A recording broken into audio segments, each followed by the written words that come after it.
नमस्कार, आप सभी का स्वागत है मैग्नेट ब्रेन्स में। मेरा नाम है सुमित राणा और आज हम जो पढ़ने जा रहे हैं उस टॉपिक का नाम है टर्म्स ऑफ क्रेडिट और ये है मनी एंड क्रेडिट चैप्टर का टॉपिक पे बढ़े इससे पहले हम सबसे इंपॉर्टेंट बात कर लेते हैं और वो ये है कि किंडरगार्टन से लेकर क्लास 12th का कोई भी सब्जेक्ट यदि आपको पढ़ना हो तो मैग्नेट ब्रेन्स की प्लेटफॉर्म पे चले जाइए और फ्री में सारे वीडियोस देख लीजिए।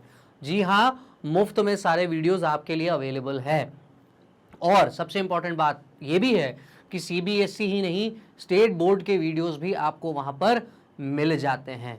आई होप आप वो सारे वीडियोस देखेंगे जो आपके काम के हैं और आप दूसरों को भी ये चीज़ रिकमेंड करेंगे और चैनल को फॉलो करते चलेंगे। चलिए अब आप मेरे साथ चलिए टर्म्स ऑफ क्रेडिट पर। पिछले वीडियो में हमने बात की है 2 डिफरेंट क्रेडिट सिचुएशंस की और यहाँ पर हमने 2 लोगों की बात की थी। एक केस में हमने देखा था कि कैसे क्रेडिट या लोन एडवांटेज प्रोवाइड करता है, बेनिफिट प्रोवाइड करता है, फायदा पहुंचाता है। और कैसे हमने देखा था कि जब एक व्यक्ति लोन लेता है और अगर उसको किसी तरीके का नुकसान हो जाता है तो उसको किस तरीके से डेट ट्रैप में फंसना पड़ता है, कर्ज के जाल में फंसना पड़ता है। ठीक है, तो ये हमने सारी चीज़ें देखी थी पिछले वीडियो में। अगर आपने वीडियो नहीं देखा हो तो जो लिंक है वो डिस्क्रिप्शन बॉक्स में आपको मिल जाएगा। चलिए, तो उम्मीद करता हूं आप सीरियस होंगे पढ़ाई को लेके, ठीक है, क्योंकि ये टॉपिक सीरियसली आपका अटेंशन मांगता है। टॉपिक का नाम है टर्म्स ऑफ क्रेडिट और टर्म्स ऑफ क्रेडिट जो है कि इकोनॉमिक्स का टर्म है, यह अपने आप में कीवर्ड है आपकी आंसर राइटिंग के लिए, तो इस बात का खास ख्याल रखिएगा। ठीक है, चलिए, तो क्या होता है कि जब कभी भी आप एक लोन अग्रीमेंट करते हैं, लोन अग्रीमेंट किसके बीच में होगा?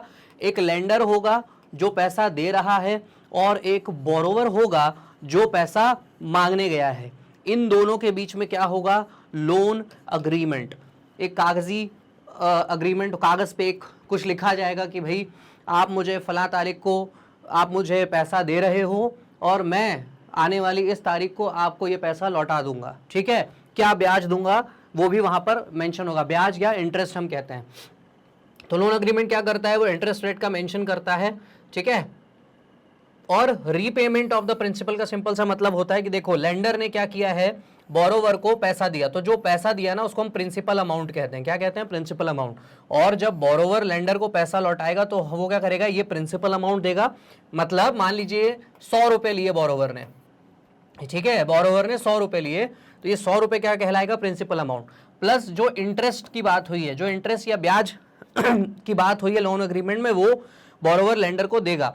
मान लीजिए उसने कहा था भाई 5% ब्याज लूंगा, मतलब कि 100 का 5% कितना होगा? 100 का 5% कितना होगा? 5। ठीक है, तो अब यहां पे क्या होगा? 100 रुपए प्रिंसिपल अमाउंट प्लस 5 रुपए जो ब्याज का पैसा, इंटरेस्ट का पैसा है, वो बोरोवर लेंडर को लौट आएगा। So that will become 105 rupees. तो ये सारी चीजें जो है ना, ये वर्बली नहीं होंगी कि ऐसे भाई आज मुझे 100 रुपए दे दो, कल मैं आपको दे देता हूं।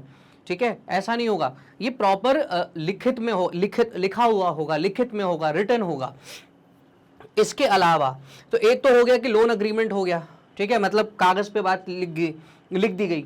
अब ये भी तो हो सकता है ना, जस्ट इमेजिन करो कि कोई व्यक्ति आपके पास आता है कि भाई प्लीज मुझे 10,000 रुपए दे दो, ठीक है, और मैं तुम्हें कल लौटा दूंगा, और हम अग्रीमेंट कर लेते हैं ना, कागज पे लिख लेते हैं, बढ़िया सील साइन सब कर लेते हैं। तो क्या ये गारंटी देता है कि ये जो पैसा है अगले दिन मिल ही जाएगा? सोचो, जस्ट इमेजिन कि कोई आपसे पैसा लेकर जाए, भले वो कागज पे सील साइन सब कुछ हो जाए, क्या ये गारंटी हो सकती है कि वो कल आए? ये तो ट्रस्ट का है मैटर, राइट? ये तो ट्रस्ट का मैटर है। अगर वो बंदा ट्रस्टवर्दी है या आप उस पर ट्रस्ट करते हो सकता है कि वो लाके दे दे और हो सकता है ना भी दे, है ना? तो इसीलिए क्या किया जाता है? कोलैटरल रखा जाता है। क्या रखा जाता है? कोलैटरल। कोलैटरल क्या होता है? देखो, सिक्योरिटी। कोलैटरल को आम भाषा में हम सिक्योरिटी कहते हैं।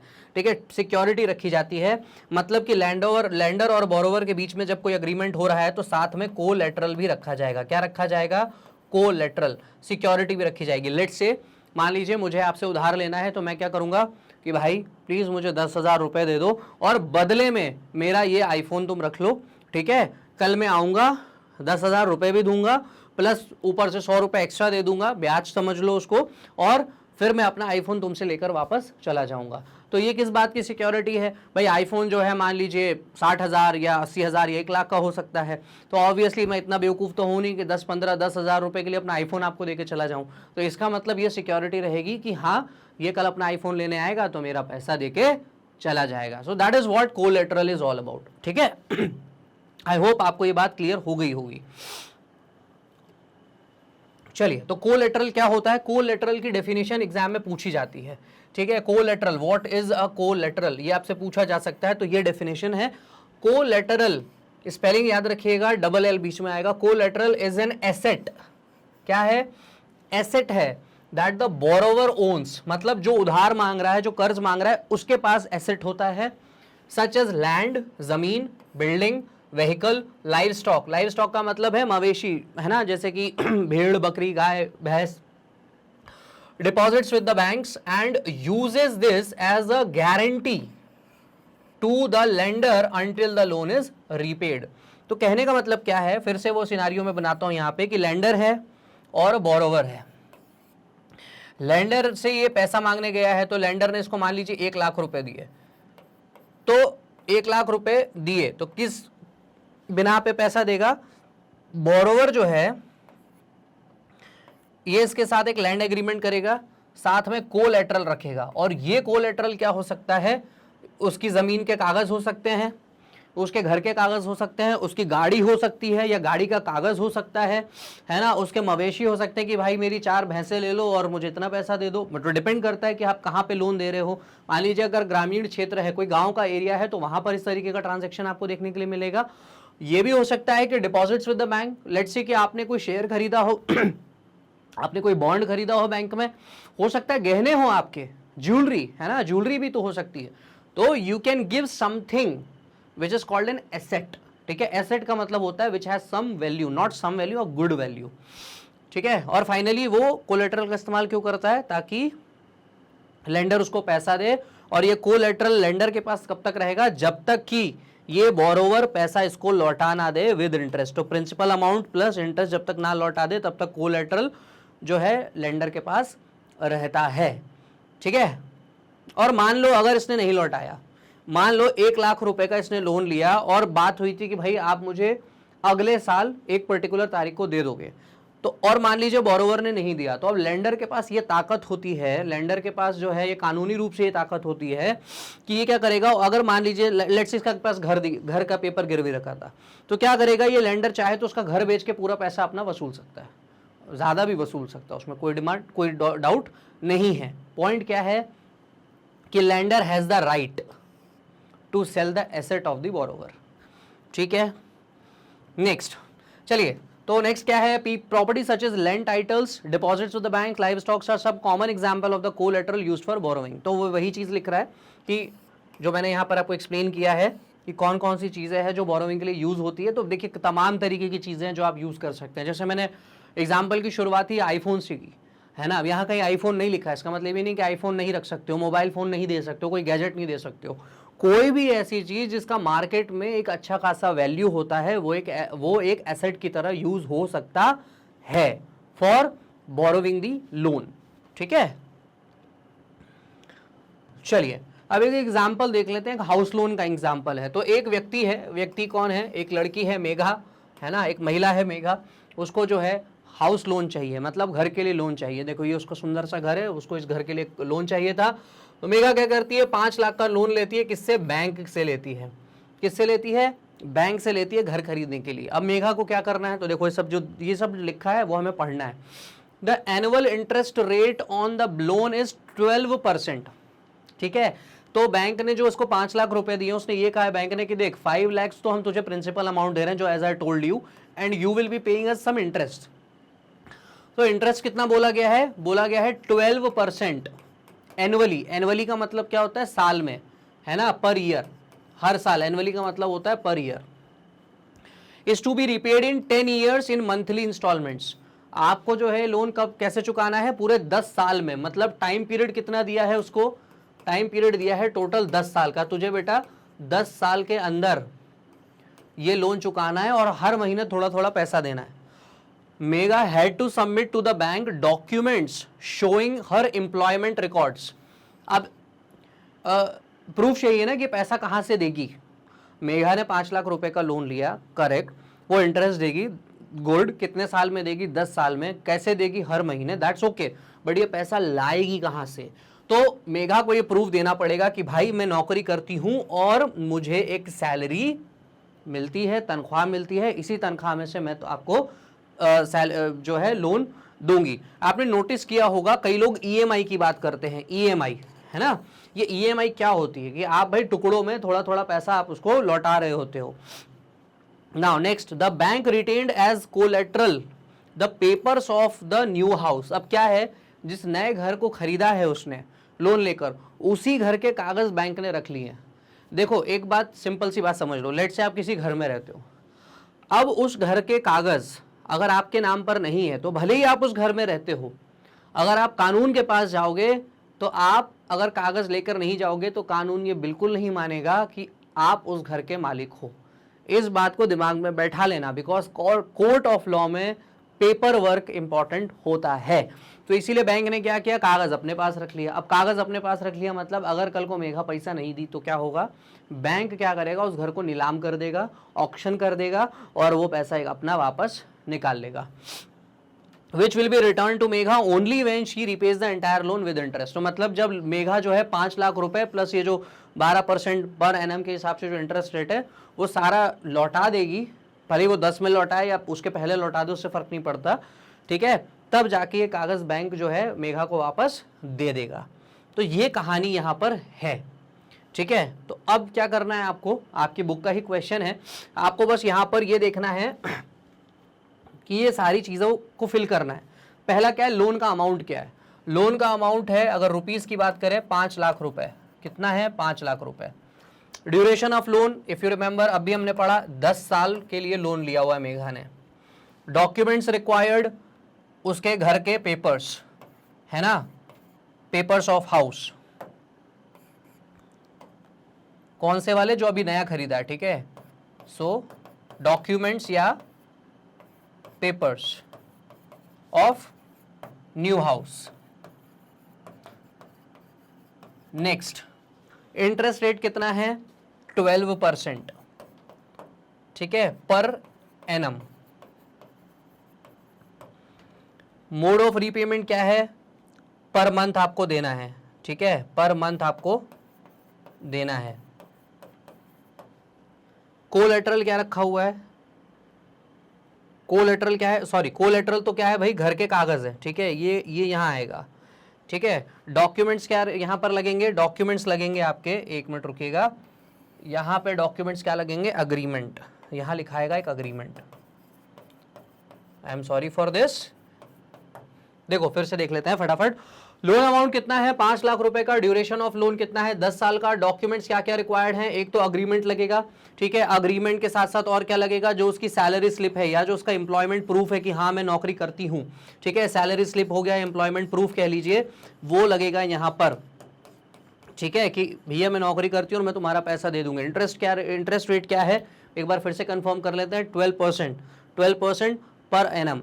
मोड ऑफ रीपेमेंट क्या है, पर मंथ देगी वो, कैसे, देखो कहाँ पढ़ा था हमने, इन मंथली इंस्टॉलमेंट्स, ठीक है, मंथली इंस्टॉलमेंट्स देगी वो। मंथली इंस्टॉलमेंट्स लिख लो, पर मंथ लिख लो, बात एक ही है, मंथली इंस्टॉलमेंट्स वो आपको पे करेगी। और कोलेटरल क्या है, कोलेटरल है documents of new house, collateral है documents of new house. I hope आप लोगों को समझ में आ गया होगा कि अगर आपको बैंक से लोन लेना होगा तो किस किस प्रोसेस के थ्रू आपको गुजरना होगा। और इस बात को ध्यान से समझ लीजिए, क्योंकि अगर आपको ये चीज़ समझ में यहाँ नहीं आई तो मैं आपको एक चीज़ की गारंटी दे सकता हूँ कि आने वाले टॉपिक में जब हम फॉर्मल और इनफॉर्मल सोर्सेज की बात करेंगे, फॉर्मल और इनफॉर्मल सोर्सेज ऑफ क्रेडिट की बात करेंगे, तो शायद पढ़ने में कुछ गड़बड़ी लगेगी, ठीक है। इसीलिए उम्मीद करता हूँ आपको ये चीज़ समझ में आ गई है। बेसिकली मेगा हाउसिंग लोन कहाँ से ले रही है, मेगा हाउसिंग लोन ले रही है बैंक से। कहाँ से ले रही है, बैंक से। बैंक क्या होता है, एक फॉर्मल सोर्स ऑफ क्रेडिट होता है। क्या होता है फॉर्मल सोर्स ऑफ क्रेडिट, मैं बताऊंगा आगे, so don't worry about that. तो क्या होगा, अगर आप बैंक से लोन लेते हो तो भाई लोन अमाउंट क्या है, ड्यूरेशन क्या है, डॉक्यूमेंट क्या क्या लगेगा, इंटरेस्ट रेट क्या है, मोड ऑफ रीपेमेंट क्या है, कोलेटरल क्या है, ये सारी चीजें प्रॉपर तरीके से कागज में लिखी जाएंगी। लोन के अग्रीमेंट में हर चीज मेंशन होगी। ठीक है, आई होप आप सभी लोगों को ये चीजें समझ में आ गई होंगी। अब आते हैं हम जो हेडिंग था उसके डेफिनेशन पे।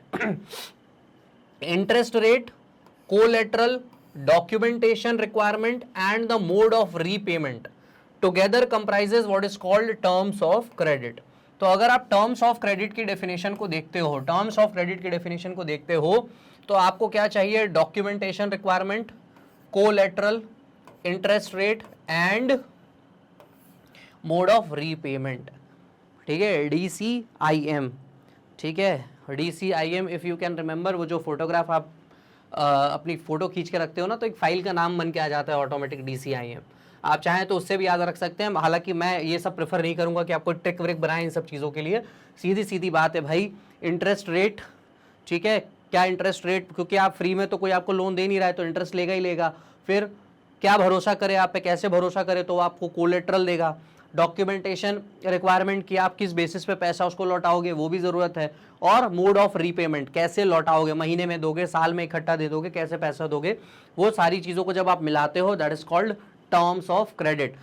कोलेटरल की डेफिनेशन इंपॉर्टेंट है, टर्म्स ऑफ क्रेडिट की डेफिनेशन बहुत ज़्यादा इंपॉर्टेंट है। ये दोनों ही डेफिनेशंस एग्जाम में एज इट इज पूछी जा सकती हैं, तो याद रखिएगा। The terms of credit vary substantially from one credit arrangement to another। इसका मतलब सिंपल सी बात है कि भाई मान लो आप बाइक का लोन लेने जा रहे हो, बाइक पे लोन लेने जा रहे हो, या घर के लिए लोन लेने जा रहे हो, या लेट से पढ़ाई के लिए लोन लेने जा रहे हो, तो जैसा लोन अलग अलग तरीके के लोन होते हैं, वैसे ही टर्म्स ऑफ क्रेडिट भी वेरी करते हैं। ठीक है, तो लेट से हो सकता है आपसे जो बैंक है वो कहे इससे ज़्यादा और कागज़ लगेंगे, कुछ भी हो सकता है, मतलब they can ask for you more. It में ऑल्सो हैपन कि वो कहे नहीं यार ये चारों चीज़ों की जरूरत नहीं है, 2 चीज़ों से काम हो जाएगा। वो डिपेंड करता है कि आप किससे लोन ले रहे हो और कितना लोन ले रहे हो और किस पर्पस के लिए ले रहे हो, तो चीज़ें वेरी करती हैं। ठीक है, और सबसे इंपॉर्टेंट बात तो ये है कि लेंडर और बोरोवर पे डिपेंड करता है, कौन पैसा दे रहा है और कौन पैसा ले रहा है। लेट से अगर आप अपने दोस्त यार से पैसा ले रहे हो, अगर आप अपने दोस्तों से पैसा ले रहे हो, तो वो आपसे कोई कोलेटरल तो नहीं मांगने जाएगा। भाई एक छोटा सा एग्जाम्पल लेते हैं ना, मान लो आप अपने दोस्त से कह दो यार 100 रुपये दे दे, है ना, मुझे अभी 100 रुपये दे दे, कल लौटा दूंगा। तो अब आपसे वो ना अग्रीमेंट करने वाला है, ना आपसे वो कोलेटरल मांगने वाला है, ना आपसे कोई डॉक्यूमेंटेशन प्रूफ मांगने वाला है, वो कुछ नहीं मांगेगा, वो सीधे 100 रुपये निकालेगा, आपको दे देगा कि हाँ भाई ठीक है कल दे देना। Because it is a matter of friendship, it is a matter of trust. बात समझ में आ गई? तो लेंडर कौन है, बोरोवर कौन है, इस पे भी डिपेंड करता है। बट अगर आप बैंक से 100 रुपये भी मांगने गए ना, तो आपको पूरी प्रोसेस फॉलो करनी पड़ेगी। ठीक है, चलिए आगे बढ़ते हैं। तो आज जो हमने पढ़ा, ठीक है, इस पर्टिकुलर टॉपिक में जो अभी हमने पढ़ा, इस वीडियो में जो पढ़ा, वो अगर आपको समझ में आ गया है तो you will be able to solve this question, otherwise you will find it difficult to solve it. तो let's quickly solve this question. While taking a loan, borrowers look for easy terms of credit. This means मतलब borrower मतलब जो loan लेता है, ठीक है, जो loan लेता है वो क्या करता है, easy terms of credit ढूंढ रहा होता है। easy terms of credit मतलब कि भाई आसानी से, मतलब ज़्यादा चीज़ें ना देनी पड़े। तो क्या क्या है उसका मतलब, दिस मीन्स इंटरेस्ट रेट क्या होना चाहिए, लो या हाई।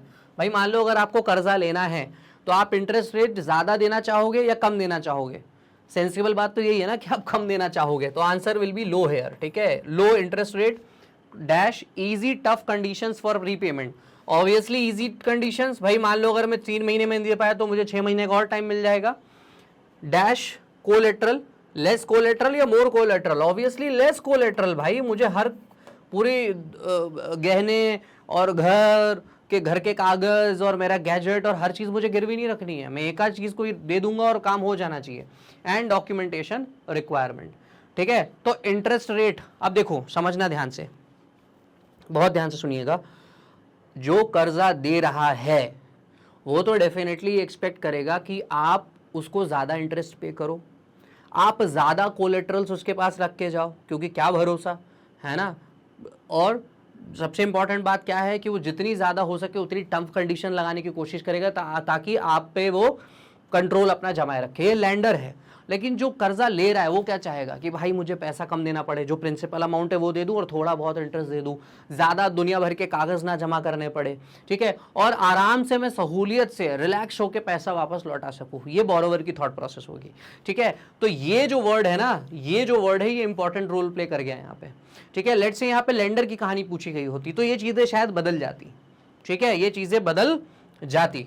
तो अगर आपको सारी चीजें समझ में आ गई है तो मुझे कमेंट सेक्शन में जरूर बताइएगा, और नहीं आई है तो सवाल जरूर पूछिएगा कमेंट सेक्शन में।